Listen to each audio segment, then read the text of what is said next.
लश्कर भी तुम्हारा है, सरदार तुम्हारा है। तुम झूठ को सच लिख दो, अखबार तुम्हारा है। इस दौर के फिरियादी जाए तो कहा जाए, कानून तुम्हारा है, दरबार तुम्हारा। लोगों की हालत ये है कि सब कुछ ही नहीं कहा है, झूठ को सच। अभी जब नेता सदन बोल रहे थे सुधा महोदय, तो ऐसा बोले जैसे लगता था कि अब उत्तर प्रदेश में जो कुछ है वो 8 साल में हुआ है। उससे पहले उत्तर प्रदेश में कोई न हुकूमत थी, न कोई सरकार थी, न कोई काम हुआ था, न कोई एयरपोर्ट। मतलब इलाहाबाद में क्या जहाज नहीं उतरती थी, आगरा में जहाज नहीं उतरती थी। मतलब ऐसी बातें कहना जैसे लगता हो कि जितना देश में परिवर्तन हुआ है मात्र 8 साल में हुआ है, और नहीं तो 14 के बाद 24 तक हुआ है। इससे पहले ये देश था नहीं। इस बात को जानकारी हो जाए कि ये देश 6000 वर्षों का देश है। ये देश को देखने, सुनने, जानने के लिए हुएनसांग फाइयान से लगा तमाम लोग आने जाने और देखने काम किए।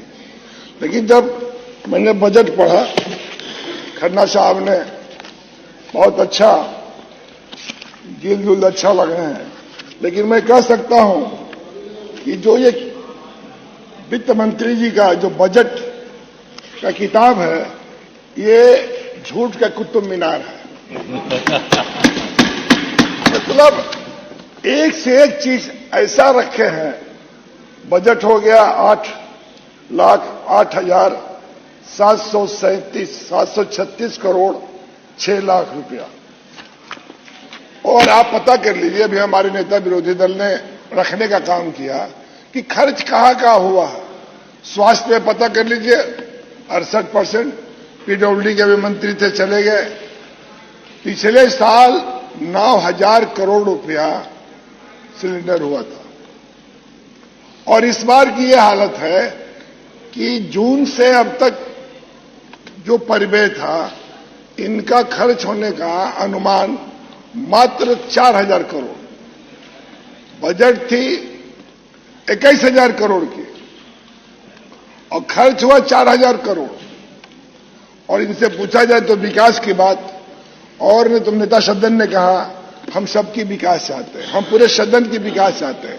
आप पता कर लीजिए विपक्ष के किसी विधायक का त्वरित में कोई काम हुआ है?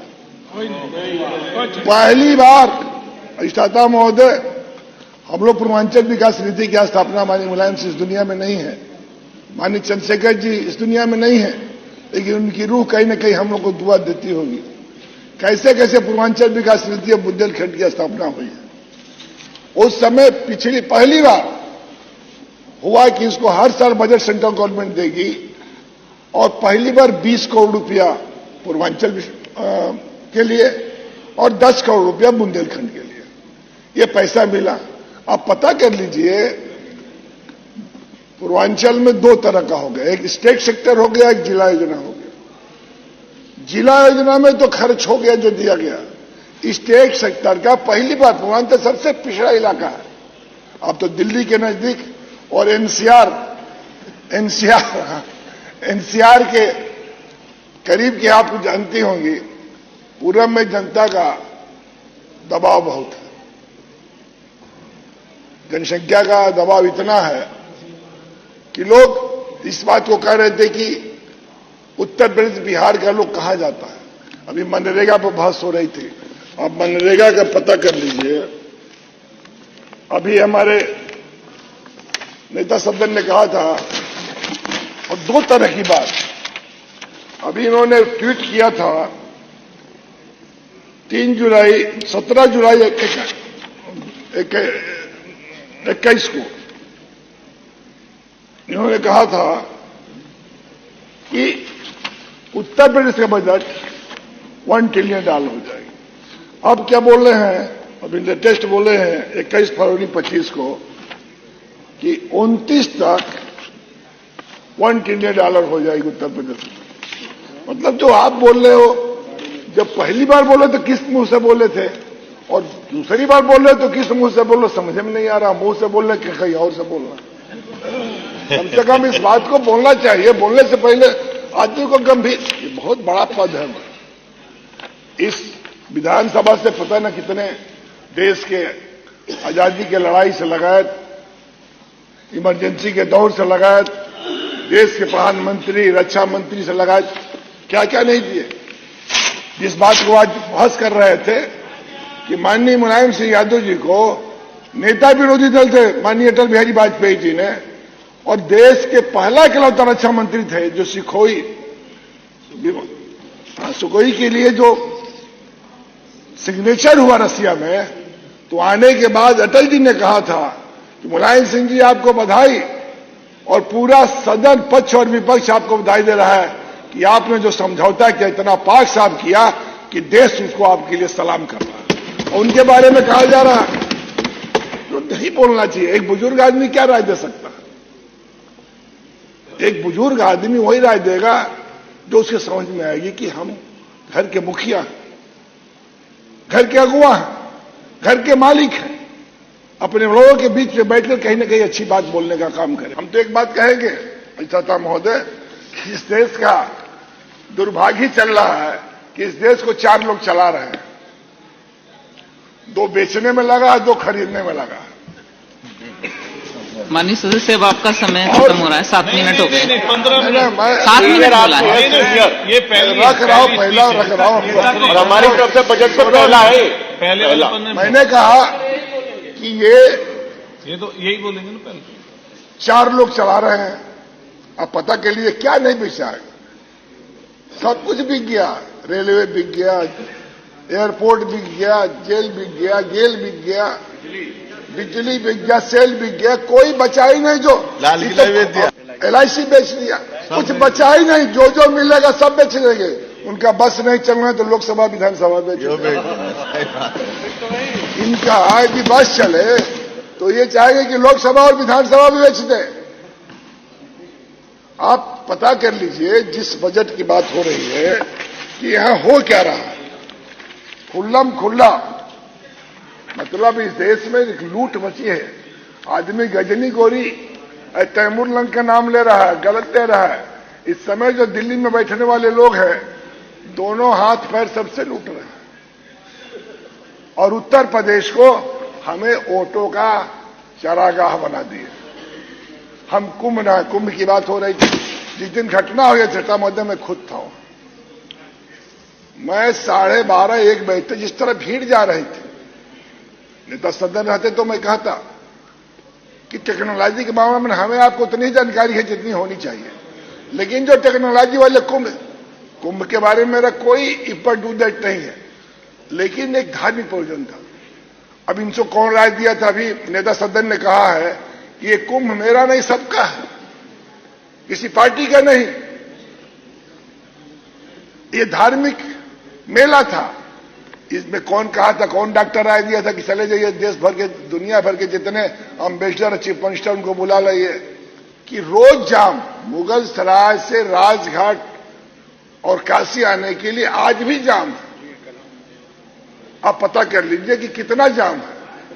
और इसके बाद सभी लोग फंसे।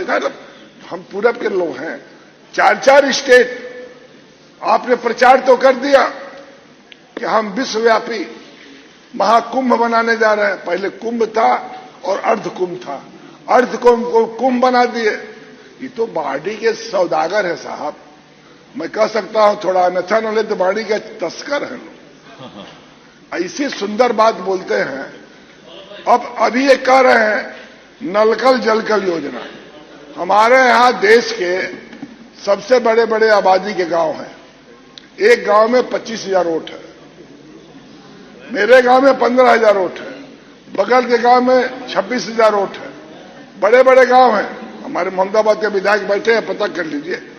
और इन परिस्थितियों में अब पता कर लीजिए कि जलकल योजना में एक भी, मैंने एक दिन इंजीनियर से पूछा कि हमारे ब्लॉक में किसी भी गांव की एक जलकल योजना में आपने एक भी टंकी और एक भी चालू कर दिए हो नली गली तो बता दो। कहा नहीं हो पाया। तो ये कई सौ हजार करोड़, 6,000 करोड़ का प्रोजेक्ट है। और 6,000 करोड़ के प्रोजेक्ट में आप पता कर लीजिए इस प्रोजेक्ट में कितना काम हो रहा है। स्वास्थ्य मंत्री जी से कोई बात कर दी तो उनको बड़ा बुरा लग रहा है। कितने बहादुर है, ऐसा तरह कि हम लोग जानते नहीं है। हम लोग उत्तर प्रदेश के रहने वाले हैं, हम भी छात्र राजनीति की कोखी से पैदा हुए लोग हैं। हम लोग कभी अब माफिया गुंडा बदमाशों के शरण में राजनीति नहीं किए, सीना खोलकर लड़ने का काम किए हैं। और हम ये कहते कि उप मतलब चुप, उप मतलब क्या है? चुप। काम कुछ नहीं करना है और जब भी बोलेंगे तीखा। अब कलाम अब कमाल अख्तर बोल रहे हैं, कह रहे हैं जनसंख्या। अरे इनके परिवार को आप जानते हो, इनके संघर्ष को आप जानते हो, और आप जो बोलना है सो मन करके बोल देंगे और कहेंगे कि जनसंख्या पर ध्यान दीजिए। जनसंख्या जिसके पास है ही नहीं, वो कहां से जनसंख्या बढ़ाएगा? जिसके पास रहेगा वही नहीं जनसंख्या बढ़ाएगा, और जिसके पास है ही नहीं वो तो ओका बोका करे। क्या मतलब? आप उप मुख्यमंत्री हैं, अब बोल रहे हैं पाकिट मार की तरह। जो थाने में बोलना चाहिए ऐसे जो अच्छा लगे, जो हमें ठीक लगे। हम लोग कोई राजनीति में गणेश परिक्रमा करके नहीं आए, हम लोग दल और पार्टी नहीं बदले। 25 साल की उम्र में विधायक हो गए, एमपी भी रहने का सौभाग्य मिला है, मिनिस्टर भी रहने का, एमएलए भी रहने का। हम लोग किसी को हल्की बातें नहीं करते, लेकिन जो विपक्ष में है नेता सदन हमारे अग्रज है, इनके संघर्ष की दास्तां मैं जानता हूं। हम लोगों ने संघर्ष किया, नन्ना महीना जेल में रहे, शरीर का कोई अंग नहीं बचा जहां लाठी न खाए हो, लेकिन हम लोग कभी उफ नहीं किए, क्योंकि जो जंग हो रहा था नौजवान के लिए हो रहा था, किसान के लिए हो रहा था, गांव के लिए हो रहा था। सरहद में कितने छात्रानी से निकले हुए लोग हैं, इनके बारे में चर्चा महोदय पता कर लीजिए। इसलिए मैं कह रहा हूं, वहां माननीय अखिलेश जी ने वहां स्पोर्ट्स, गाजीपुर एक ऐसा जनपद है 1962 के रोम ओलंपिक में कुश्ती का जो कैप्टन थे वो गाजीपुर के रेवतीपुर के थे, केपी राय साहब। मंगला राय जी जहां हमारा मोहम्मदाबाद के विधायक है, उन्हीं के क्षेत्र में आज दोनों है, तो हमारे क्षेत्र में था। आनंद, ये पहलवान एशिया से लगाए तो ओलंपिक तक खेलने वाले लोग थे, जिनके घर के बच्चे, जिनके परिवार के लोगों की कुर्बानी है। आज वहां पर गाजीपुर में ना कॉलेज बन रहा है, और ऐसी खबरें देखने के लिए सब्सक्राइब कीजिए हमारे यूट्यूब चैनल को। वीडियो पसंद आए तो लाइक, कमेंट और शेयर जरूर कीजिए। शुक्रिया।